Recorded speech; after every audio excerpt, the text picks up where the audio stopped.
Hi everyone, welcome to Balu IQ online classes. ఈ వీడియోలో మనం డిస్కస్ అయ్యే టాపిక్ ఏంటండి అంటే ఇండియన్ పాలిటిక్స్ సంబంధించి కొన్ని ఇంపార్టెంట్ ఎంసీక్యూస్ని డిస్కస్ చేసుకుందామండి. మరి ఇండియన్ పాలిటీ అనేది సెంట్రల్ ఎగ్జామ్స్కి ఇంపార్టెంటే, స్టేట్ ఎగ్జామ్స్కి ఇంపార్టెంటే. అయితే మరి మన యూట్యూబ్ ఛానల్లో ప్రతిరోజు కూడా మనం ఏదో ఒక సబ్జెక్ట్కి సంబంధించినటువంటి ఎంసీక్యూస్ని డిస్కస్ చేయడం జరుగుతుందండి. ఎందుకంటే మీరు ఆల్రెడీ థియరీ క్లాసెస్ చదివి ఉంటారు, లేదంటే వేరే దగ్గర విని ఉంటారు, కాబట్టి మీకు ప్రాక్టీస్ అవుతుందని. ఒకవేళ కనుక మీరు వేరే దగ్గర విన్నప్పటికి కూడాను మన క్లాసెస్ కూడా వినాలనుకుంటే మీకు 199కి ఇండియన్ పాలిటీ కంటెంట్ మొత్తం అందుబాటులో ఉంటుంది. ఇండియన్ హిస్టరీ కూడా ఉంటుంది, ఇండియన్ ఎకానమీ కూడా ఉంటుందండి. 199 అంటే సింగిల్ సబ్జెక్ట్ 199. ఒకవేళ 2 సబ్జెక్ట్స్ అయితే 299, 3 సబ్జెక్ట్స్ అయితే 399, 4 సబ్జెక్ట్స్ అయితే 499 అండి. ఒకవేళ ఫుల్ కోర్సెస్ కావాలంటే కూడా మీకు అందుబాటులో ఉంటాయి. ఓకే, సో కాబట్టి మరి మీకు గనక ఈ కోర్సెస్ కావాలనుకుంటే మన బాలు ఐక్యూ యాప్ని డౌన్లోడ్ చేసుకోండి. గూగుల్ ప్లే స్టోర్లో అందుబాటులో ఉంటుంది, లేదంటే డిస్క్రిప్షన్, ఈ వీడియో కింద డిస్క్రిప్షన్ లింక్ ఉంటుంది, ఆ లింక్ ద్వారా కూడా మీరు డౌన్లోడ్ చేసుకోవచ్చు. ఓకే, మరి ఫస్ట్ క్వశ్చన్ చూద్దామండి. 1998లో కొలీజియం విషయంలో సుప్రీంకోర్టు యొక్క సలహాను కోరినటువంటి రాష్ట్రపతి ఎవరు? సో మనందరికీ తెలుసునండి, president of India can take advice from the supreme court అండి, as per the article number 143 of the Indian constitution. 143 article ప్రకారం తీసుకుంటారు. ఈ కాన్సెప్ట్ మనం కెనడా నుండి తీసుకోవడం జరిగిందనమాట. అయితే మరి కొలీజియం విషయంలో ఎవరు సలహా అడిగారు? Abdul Kalam, Shankar Dayal Sharma, KR Narayanan and R Venkataraman అండి. మరి నారాయణన్ గారు అనమాట, 98లో మనకి ప్రెసిడెంట్ నారాయణన్ గారు ఉన్నారనమాట. మరి కేఆర్ నారాయణన్ గారు వచ్చేసి కొలీజియం విషయంలోని అడగడం జరిగింది. మరి ఇంతకీ కొలీజియం అంటే అర్థం ఏంటి? కొలీజియం అంటే అర్థం ఏంటంటే మనకి చీఫ్ జస్టిస్ ఆఫ్ ఇండియాతో పాటు 4 సీనియర్ జడ్జెస్ ఉంటారండి కొలీజియంలోని. సో అయితే కొలీజియం యొక్క సలహాని, అంటే సుప్రీంకోర్టులో, హైకోర్టులో జడ్జెస్ నియమించే ముందు కొలీజియం యొక్క సలహాను తప్పనిసరిగా తీసుకోవాలి లేదా అనే కాన్సెప్ట్కి సంబంధించి రాష్ట్రపతి గారు అయితే అడగడం జరిగిందనమాట. మరి సుప్రీంకోర్టు న్యాయమూర్తుల నియామకం సందర్భంలో కొలీజియం అనగా ప్రధాన న్యాయమూర్తితో పాటు సుప్రీంకోర్టులో 4 న్యాయమూర్తులు ఉంటారు, సీనియర్ న్యాయమూర్తులు. సుప్రీంకోర్టు ఇచ్చిందనమాట.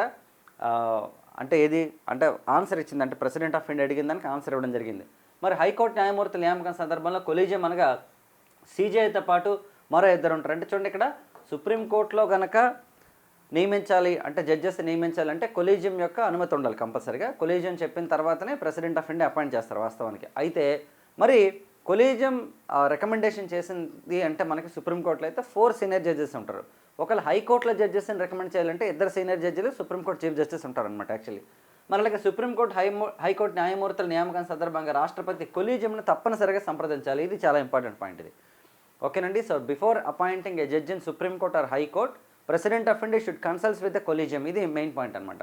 అలాగే కొలీజియం ఇచ్చినటువంటి సలహాలను ఖచ్చితంగా రాష్ట్రపతి గారు ఫాలో అవ్వాలని చెప్పి సుప్రీంకోర్టు అయితే చెప్పడం జరిగిందనమాట. అయితే మరి కొలీజియం వ్యవస్థ మాత్రమే సుప్రీంకోర్టులో, హైకోర్టులో జడ్జెస్ నియమించడానికి చొరవ తీసుకుంటుంది. ఎలాంటి ఎగ్జిక్యూటివ్ అథారిటీస్ లేవు ఇక్కడ, అంటే ఎగ్జిక్యూటివ్ బాడీ అనేది ఇన్వాల్వ్మెంట్ లేదని చెప్పేసి గవర్నమెంట్ ఆఫ్ ఇండియా అంటే పార్లమెంట్ ఏం చేస్తుందంటే ఒక చట్టం తీసుకొచ్చింది. అదే ఎన్జేఎస్సీ యాక్ట్ అనమాట. 99th కాన్స్టిట్యూషనల్ అమెండ్మెంట్ అండి. ఏమిటి ఎన్జేఎస్సీ యాక్ట్ అంటే నేషనల్ జ్యుడిషియరీ అపాయింట్మెంట్ కమిషన్ అనమాట. ఈ కమిషన్ ప్రకారం ఏంటండి అంటే మనకి సుప్రీంకోర్టు చీఫ్ జస్టిస్తో పాటు 2 సీనియర్ జడ్జిలు మాత్రమే ఉంటారు సుప్రీంకోర్టు జడ్జెస్ నియమించేటప్పుడు. అలాగే మరి 2 అదర్ మెంబర్స్ ఉంటారు, అలాగే లా అండ్ జస్టిస్ మినిస్టర్ కూడా ఉంటారని చెప్పేసి చేశారనమాట. కాకపోతే తర్వాత కాలంలో సుప్రీంకోర్టు ఏం చేసిందంటే ఎగ్జిక్యూటివ్ బాడీ ఇన్వాల్వ్మెంట్ అనేది ఉండకూడదని చెప్పేసి కొట్టేసింది అనమాట. ఓకే, చాలా చాలా ఇంపార్టెంట్. సో మరి ఇప్పుడు ప్రజెంట్ అయితే కొలీజియమే ఉంది. సో నెక్స్ట్ క్వశ్చన్ చూద్దామండి. ప్రజా ప్రయోజనాలు లేదా సాధారణ ప్రయోజనాలను కోర్టు ద్వారా చట్టపరంగా అమలు చేసే ప్రయత్నాన్ని ఏమంటారంట? అంటే పబ్లిక్ ఇంట్రెస్ట్ లిటిగేషన్ లేదా సాధారణ ప్రయోజనాలను కోర్టు ద్వారా చట్టపరంగా అమలు చేసే ప్రయత్నం. ఆప్షన్ ఏంటి? లోకస్ స్టాండీ, పిల్లు, న్యాయ సమీక్ష, సుమోటో అనమాట. మరి బేసిక్గా తీసుకుంటే పిల్ అండి. ఎందుకంటే సమాజంలో ఏదైనా సరే గనక ఇబ్బందులు ఉంటే, ప్రాథమిక హక్కులకు భంగం కలిగించేటట్టు కనుక ఏమైనా ఉంటే మనకి పబ్లిక్ ఇంట్రెస్ట్ లిటిగేషన్ అనేది ఒకటి ఉంటుందన్నమాట. ఈ పబ్లిక్ ఇంట్రెస్ట్ లిటిగేషన్ వేయడం ద్వారా కోర్టు ఏం చేస్తుందంటే దానికి సంబంధించి ఏమైనా సరే చట్టాలు చేయమని పార్లమెంట్ కూడా చెప్పే అవకాశం ఉంటుందన్నమాట. మరి ఇక్కడ జ్యుడిషియల్ రివ్యూ పాయింట్ ఉంది కదా, న్యాయ సమీక్ష అంటే అర్థం ఏంటంటే అంటే ఆల్రెడీ చేసినటువంటి చట్టాన్ని కనుక ఛాలెంజ్ చేస్తే దాన్ని న్యాయ సమీక్ష అంటారు, article number 13 of the constitution ప్రకారం. మరి న్యాయ సమీక్ష అనే కాన్సెప్ట్ మనం అమెరికా నుండి తీసుకున్నాం, అలాగే పిల్ కూడా మనం అమెరికా నుండి తీసుకోవడం జరిగిందండి. Okay, public interest litigation. కాకపోతే ఇది అఫీషియల్గా మనం ఏది సోర్సెస్ ఆఫ్ ఇండియన్ కాన్స్టిట్యూషన్ చదివినప్పుడు ఉండదు, ఎందుకంటే తర్వాత కాలంలో తీసుకోవడం జరిగింది పిల్ అనేది. పిఎన్ భగవతి గారు భారతదేశంలో ఈ పిల్ అనే కాన్సెప్ట్ని డెవలప్ చేసినటువంటి జడ్జెస్ అనమాట. చాలా చాలా ఇంపార్టెంట్. అలాగే కృష్ణ అయ్యర్ గారు కూడా మనకి. ఓకే, సో మన న్యాయ సమీక్ష అయితే మనం డైరెక్ట్గా అమెరికా నుండి తీసుకోవడం జరిగింది. ఫండమెంటల్ రైట్స్లో మనకి ఆర్టికల్ నెంబర్ 13లో మనకి జ్యుడిషియల్ రివ్యూ ఉంటుందన్నమాట. ఓకే, మరి నెక్స్ట్ చూద్దాం. జాతీయ బాలల హక్కుల పరిరక్షణ కమిషన్ చట్టాన్ని ఏ సంవత్సరంలో ఏర్పాటు చేశారు? ఓకేనండి, మనకి చైల్డ్ రైట్స్ కమిషన్ అనమాట ఏ సంవత్సరంలో ఏర్పాటు చేశారు? 2005, 2007, 2009, 2006 అండి. Which year the national commission for protection of child rights అన్నారు మనకి ఇక్కడ. మరి ఆన్సర్ వచ్చేసి 2005. కాకపోతే ఈ చట్టం అమల్లోకి రావడం మాత్రం 2007లో వచ్చిందండి, గుర్తుపెట్టుకోండి. 2007లో వచ్చింది. చూడండి ఎప్పుడు వచ్చింది? మార్చి 5న అమల్లోకి వచ్చింది. బాలల హక్కుల పరిరక్షణ కోసం జాతీయ కమిషన్ ఒక చట్టబద్ధమైనటువంటిది ఏర్పాటు చేసింది, రాజ్యాంగబద్ధం కాదు. మరి రాజ్యాంగబద్ధం అంటే అర్థం ఏంటి? ఇండియన్ కాన్స్టిట్యూషన్లో ఒక ఆర్టికల్ ద్వారా మెన్షన్ చేయడం. ఒకవేళ ఆర్టికల్ ద్వారా మెన్షన్ చేయకపోతే తర్వాత రాజ్యాంగ సవరణ చేసి ఒక ఆర్టికల్ని యాడ్ చేసినా సరే అది మనకి ఏమవుతుందంటే కాన్స్టిట్యూషనల్ బాడీ అవుతుంది. ఫర్ ఎగ్జాంపుల్ తీసుకుంటే ఆర్టికల్ నెంబర్ 279A ఉంది. ఇది జిఎస్టీ కౌన్సిల్. ఇది ఒక చట్ట మనకి ఇప్పుడు రాజ్యాంగబద్ధమైన సంస్థ జిఎస్టీ కౌన్సిల్ అనేది కదా, ఎందుకంటే ఇండియన్ కాన్స్టిట్యూషన్లో మెన్షన్ చేశారు కాబట్టి. ఒకవేళ మెన్షన్ చేయకుండా పార్లమెంట్లో చట్టం చేస్తే అది చట్టబద్ధమైన సంస్థ అవుతుంది. ఒకవేళ రాజ్యాంగంలో ఆర్టికల్తో మెన్షన్ చేయకుండా ఎలాంటి చట్టం కూడా లేకపోతే దాన్ని ఏమంటారంటే మనకి అడ్వైజరీ బాడీ అంటారనమాట. ఎగ్జాంపుల్ మనకి నీతి ఆయోగ్ అనొచ్చు మనం, నీతి ఆయోగ్ అనమాట.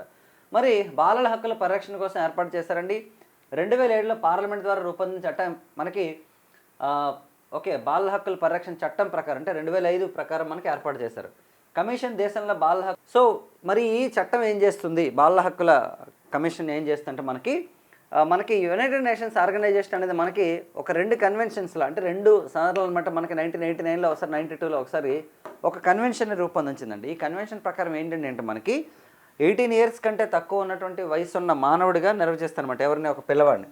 అంటే ఎందుకంటే 18 ఇయర్స్ వస్తే మనకి మేజర్ అంటాం మనం కదా. ఇన్ఫ్యాక్ట్ చెప్పాలంటే భారతదేశంలో ఓటు హక్కు కూడా 18 సంవత్సరాలకు వస్తుందన్నమాట. 21 నుంచి 18కి తగ్గించారు 61st అమెండ్మెంట్ ద్వారా మనకి కదా. సో మరి నెక్స్ట్ తీసుకుంటే జాతీయ బాలల హక్కుల కమిషన్లో కనీసం ఉండాల్సినటువంటి మహిళా సభ్యుల సంఖ్య ఎంత? ఓకేనండి, ఉమెన్స్ కనీసం ఎంతమంది ఉండాలంట? 2, 3, 5, 6 అండి.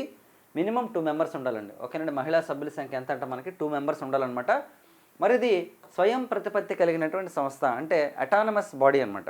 అటానమస్ బాడీ అంటే ఏంటంటే మళ్ళీ ఎవరి ఇన్వాల్వ్మెంట్ ఉండదన్నమాట, వాళ్ళు సొంతంగానే నిర్ణయాలు తీసుకుంటారు. భారత ప్రభుత్వంలోని మహిళా మరియు శిశు అభివృద్ధి మంత్రిత్వ శాఖ యొక్క పరిపాలన నియంత్రణలో పనిచేస్తుంది అనమాట యాక్చువల్లీ. ఓకేనండి, సో దీని మీద పై అథారిటీ ఎవరికి ఉండదు, ఎందుకంటే ప్రతి చట్టానికి సంబంధించి ప్రతి ఆర్గనైజేషన్ కూడా పైన ఎవరో ఒకరు ఉంటారు గ్యారంటీగాను. అలా కాకుండా వాళ్ళు ఏమైనా డెసిషన్స్ తీసుకోవాలంటే సొంతంగా నిర్ణయాలు తీసుకోవచ్చు, కానీ నియంత్రించేది కూడా ఒకరు ఉంటారు అనమాట. ఆ నియంత్రణ ఎవరి అండర్లో ఉంటుందంటే శిశు అభివృద్ధి మంత్రిత్వ శాఖ అండర్లో ఉంటుంది.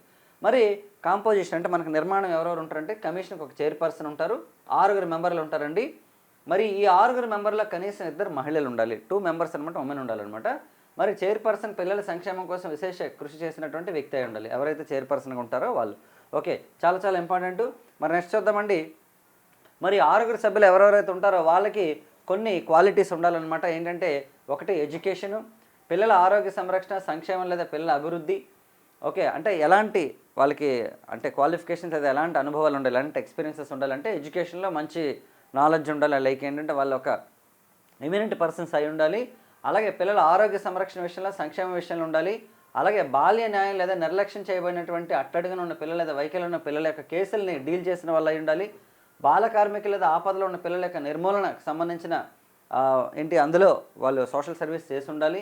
చైల్డ్ సైకాలజీ, సోషియాలజీలో వాళ్ళకి నాలెడ్జ్ ఉండాలి. అంటే డిఫరెంట్ క్వాలిఫికేషన్స్ ఉన్నటువంటి వ్యక్తులు మాత్రం ఉండాలన్నమాట. మరి ఈ చైర్పర్సన్ని అలాగే ఇతర మెంబర్స్ని ఎవరు నియమిస్తారంటే సెంట్రల్ గవర్నమెంట్ నియమిస్తుంటే ఇక్కడ మనం కొన్నిసార్లు ఇచ్చినప్పుడు ప్రెసిడెంట్ ఆఫ్ ఇండియా అని పెడతాం కదా, ఇక్కడ కేంద్ర ప్రభుత్వం నియమిస్తుంది అనమాట. ఓకే, చాలా చాలా ఇంపార్టెంట్. మరి నెక్స్ట్ చూద్దామండి. పార్లమెంట్లో అంతర్భాగం కానివారు ఎవరంట? ఓకేనండి, అంటే పార్లమెంట్లో ఎవరు మెంబర్గా ఉండరంట, అంటే ఇందులో ఎవరు ఉండరంట? రాష్ట్రపతి, రాజ్యసభ, లోక్సభ, మంత్రిమండలి. అంటే మంత్రిమండలి కాదనమాట, ఎందుకంటే according to the article number 79 of the constitution Lok Sabha plus Rajya Sabha and president of India is equal to మనకి పార్లమెంట్. ఓకే, సో కాబట్టి మంత్రిమండలి ఏంటి మనకి అంటే లోక్సభ ద్వారా ప్రభుత్వం ఏర్పాటైతే మ్యాజిక్ ఫిగర్ ద్వారా, సో ఆ తర్వాత మనకి ప్రైమ్ మినిస్టర్ ఆఫ్ ఇండియాతో పాటుగా కొంతమంది మంత్రిమండలి ఉంటారు. మనకి కౌన్సిల్ ఆఫ్ మినిస్టర్స్ 3 టైప్స్ ఉంటారు. ఏంటి? క్యాబినెట్, ఇండిపెండెంట్, స్టేట్ అనమాట. యాక్చువల్గా వాళ్ళు లోక్సభ మెంబర్స్ అయినా అవ్వచ్చు, రాజ్యసభ మెంబర్స్ అయినా అవ్వచ్చు. బట్ మేక్ ష్యూర్ దట్ ఏంటండి అంటే the total percentage of the మనకి council of ministers should not cross more than 15% in the Lok Sabha. ఇది చాలా చాలా ఇంపార్టెంట్ పాయింట్ ఇది. నెక్స్ట్ చూద్దామండి. డాక్టర్ బిఆర్ అంబేద్కర్ గారి అభిప్రాయం ప్రకారం గవర్నర్ తన విచక్షణ అధికారాలు ఉపయోగించేటప్పుడు ఎవరికి ప్రతినిధిగా వ్యవహరించాలి? ఓకే, అంబేద్కర్ గారి అభిప్రాయం ప్రకారం తీసుకుంటే గవర్నర్ అనమాట తన విచక్షణ అధికారాలు అంటే ఏంటి మనకి అంటే చట్టం ప్రకారం తీసుకున్న నిర్ణయాలు అంటే రాజ్యాంగం ప్రకారం తీసుకున్న నిర్ణయాలు కొన్ని ఉంటే తన విచక్షణను అనుసరించి, ఫర్ ఎగ్జాంపుల్ తీసుకుంటే ముఖ్యమంత్రిని నియమించాలి. సో ముఖ్యమంత్రిని నియమించాలని అంటే ఏంటి, ఎవరికి మ్యాజిక్ ఫిగర్ లేదనుకోండి. సో ఎవరు నియమించాలనేది పూర్తిగా గవర్నర్ యొక్క విచక్షణ ప్రకారం ఉంటుందన్నమాట. అలాంటి విచక్షణ చేసేటప్పుడు ఎవరి యొక్క ప్రయోజనాలు దృష్టిలో ఉంచుకోవాలి, లేదా ఎవరు ప్రతినిధిగా ఉండాలి అంటే కేంద్ర ప్రభుత్వం, రాష్ట్రపతి, రాష్ట్ర ప్రజల, న్యాయ వ్యవస్థ అంటే రాష్ట్ర ప్రజలండి. ఓకే, సో ఏంటంటే మనకి ఏదైతే మనకి సొంత నిర్ణయాలు అంటే గవర్నర్ తన యొక్క విచక్షణ అధికారాలు వాడాలి అంటే రాష్ట్ర ప్రజలకి ప్రతినిధిగా వాడాలన్నమాట యాక్చువల్లీ. ఓకేనండి, అంటే పీపుల్స్ రిప్రజెంటేటివ్గా ఉండాలని చెప్పారు అంబేద్కర్ గారు. మరి నెక్స్ట్ క్వశ్చన్ చూద్దామండి. క్రింది వాళ్ళలో సాధారణ మెజారిటీతో పార్లమెంట్ సవరించే అంశాలు ఏంటి? ఇక్కడ మీకు 2 ఆప్షన్స్లో ఇచ్చాను. ఒకటేను ప్రాథమిక హక్కులు. సో ఫండమెంటల్ రైట్స్ అనేది ఇట్ రిక్వైర్స్ స్పెషల్ మెజారిటీ అండి. సో పౌరసత్వం అనేది ఇట్ రిక్వైర్స్ సింపుల్ మెజారిటీ. రాష్ట్రాల ఏర్పాటు కూడా సింపుల్ మెజారిటీ. ఆదేశిక సూత్రాలు మళ్ళీ స్పెషల్ మెజారిటీ అనమాట. సో ఈ పౌరసత్వం అంటే 5th ఆప్షన్ అవసరం లేదు వాస్తవానికి. సో ఆన్సర్ వచ్చేసి మనకి 2 and 3 అని చెప్పొచ్చు మనకి. ఓకేనండి, సో ఫండమెంటల్ రైట్స్ కానీ, direct principles of state policy కానీ, లేదా ఫండమెంటల్ డ్యూటీస్ కానీ ఇవన్నీ కూడా ఏంటండి అంటే స్పెషల్ మెజారిటీ అనమాట. రాష్ట్రాలు ఏర్పాటు చేయాలన్నా అంటే పార్ట్ 1 సింపుల్గా చెప్పాలంటే పార్ట్ 1, పార్ట్ 2 వచ్చేసి స్పెషల్ మెజారిటీ అక్కర్లేదండి, సింపుల్ మెజారిటీ సరిపోతుంది. పార్ట్ 3, పార్ట్ 4, పార్ట్ 4A ఈ 3 కూడా ఏంటంటే స్పెషల్ మెజారిటీ, ఇలా మీరు గుర్తుంచుకోవచ్చు. ఓకేనా, పార్ట్ 3 అంటే fundamental rights, DPSP, fundamental duty 3టికి స్పెషల్ మెజారిటీ ఉండాలి కంపల్సరీగా. ఫస్ట్ 2 పార్ట్లకి సింపుల్ మెజారిటీ చాలా ఉంటుంది. ఎందుకంటే ఫస్ట్ పార్ట్ ఏంటి, 1 to 4 ఆర్టికల్ మధ్యలో మనం తీసుకుంటే ఆర్టికల్ 1 to 4లో మనకి స్టేట్స్ దానికి సంబంధించినటువంటి అంశాలన్నీ ఉంటాయి. అలాగే ఆర్టికల్ నెంబర్ 5 to 11 తీసుకుంటే మనకి సిటిజన్షిప్కి సంబంధించి ఉంటాయి అనమాట. ఓకేనా, రైట్. నెక్స్ట్ క్వశ్చన్ చూద్దామండి. క్రింది వాళ్ళ 42వ రాజ్యాంగ సవరణకు సంబంధం లేనిది ఏంటి? Which of the following is not related to the 42nd constitutional amendment? ప్రాథమిక విధులను చేర్చారట, అలాగే ఆస్తి హక్కును ప్రాథమిక హక్కుల జాబితాలను తొలగించారంట, రిట్ల యొక్క అధికారాలు తగ్గించారు, లోక్సభ మరియు అసెంబ్లీ కాలం పొడిగించారంట. సో ఇది కరెక్టే, ఎందుకంటే లోక్సభ మరియు అసెంబ్లీల కాలం ఎందుకంటే ఎమర్జెన్సీ టైంలో 1 సంవత్సరం పొడిగించవచ్చండి. సో దాన్ని 42nd అమెండ్మెంట్ ద్వారా 5 to 6 yearsకి పెంచారు, ఇది కరెక్టే. రిట్ల యొక్క పవర్స్ తగ్గించారు. ఆర్టికల్ 32 ప్రకారం సుప్రీంకోర్టు, ఆర్టికల్ 226 ప్రకారం హైకోర్టు యొక్క రిట్లు తగ్గించారు. ప్రాథమిక విధులు చేర్చారు ఆర్టికల్ 51Aలో. సో మరి ఆస్తి హక్కును ప్రాథమిక హక్కుల జాబితాలను తొలగించిన అమెండ్మెంట్ 44th అండి, నాట్ 42 అనమాట. దీన్ని వచ్చేసి 44th అమెండ్మెంట్ ద్వారా 1978లో మనకి తీస్తారనమాట. 300A అనే ఆర్టికల్లో మనకి 12th పార్ట్లోనే చట్టబద్ధంగా మార్చారు. సో ప్రజెంటు ఓకే ఏదంటే మనకి right to property is a legal right. Okay right. So these are the questions అండి ఇన్ దిస్ క్లాస్ మనకి. మరి నెక్స్ట్ క్లాస్లో నెక్స్ట్ వీడియోలో మనం మరిన్ని ఇంపార్టెంట్ MCQsని మనం ఇంకొక సబ్జెక్ట్లో డిస్కస్ చేద్దాం. నేను రెగ్యులర్గా మీకు హిస్టరీ, పాలిటీ, ఎకానమీకి సంబంధించి డైలీ ఒక వీడియో వస్తుంది. నిన్న హిస్టరీ వచ్చింది, మొన్న పాలిటీ కరెంట్ అఫైర్స్ వచ్చింది, మరి ఈరోజు పాలిటీ. రేపు మీకు ఇండియన్ ఎకానమీ మీద క్వశ్చన్స్ ఇస్తాను నేను. రెగ్యులర్గా 3 days వస్తూ ఉంటాయి అనమాట. అండ్ త్వరలో మన యూట్యూబ్ ఛానల్లో తెలంగాణ హిస్టరీకి సంబంధించిన MCQs పెడతాను, ఏపీ హిస్టరీ MCQs పెడతాను. ఆల్రెడీ ఏపీ హిస్టరీ కోర్స్ ఉంది, తెలంగాణ హిస్టరీ కోర్స్ కూడా ఈ నెలలో స్టార్ట్ అవుతుంది అనమాట. ఓకేనా, సో దానికి సంబంధించిన వివరాలు నేను త్వరలో చెప్తాను. ఓకే, సో నా ఎక్స్ప్లెనేషన్ నచ్చినట్లయితే ఛానల్ని సబ్స్క్రైబ్ చేసుకోండి, అలాగే వీడియోని లైక్ చేసి మీ ఫ్రెండ్స్తో షేర్ చేయండి. డెఫినెట్గా మీ ఎగ్జామ్స్ టైంలో ఖచ్చితంగా ఉపయోగపడుతుంది మన ఛానల్ అనేది. మీరు ఎప్పటి నుంచి లాంగ్ టర్మ్ ప్రిపరేషన్ చేసినట్లయితే ఎగ్జామ్ టైంకి మీకు చాలా కంటెంట్ నేర్చుకోవచ్చు. ఫర్ ఎగ్జాంపుల్ నేను రోజుకు ఒక 6 questions నేను మీకు ఇచ్చినా సరే ఒక మంత్లో మీకు కన్సిస్టెంట్గా ఇస్తే 180 questions. అయితే ఒక క్వశ్చన్ అంటే ఒక క్వశ్చనే కాదు, దాన్ని 360 యాంగిల్లో మీకు ఎక్స్ప్లెయిన్ చేస్తాను. ఒక క్వశ్చన్ దగ్గర 2 questions అనుకున్న రోజుకి మీకు 12 questions కవర్ అవుతాయి. నెలలో 300 questions కవర్ అవుతాయి అనమాట. సో మీరు కన్సిస్టెంట్గా ఫాలో అయినట్లయితే మీ ఎగ్జామ్ రాసేటప్పుడు పేపర్లో చాలా నెంబర్ ఆఫ్ క్వశ్చన్స్ కనిపిస్తాయి. ఒకవేళ మీరు కనుక మన కోర్స్ ఫుల్ ఫ్లెడ్జ్డ్గా ఫాలో అయినట్లయితే కూడా మీకు చాలా వరకు ఉపయోగాలు ఉంటాయన్నమాట. ఓకే, సో మరి నెక్స్ట్ వీడియోలో మళ్ళీ కలుద్దాం. Thank you so much for watching అండి. మన యాప్ని అయితే డౌన్లోడ్ చేసుకోండి గూగుల్ ప్లే స్టోర్ నుంచి.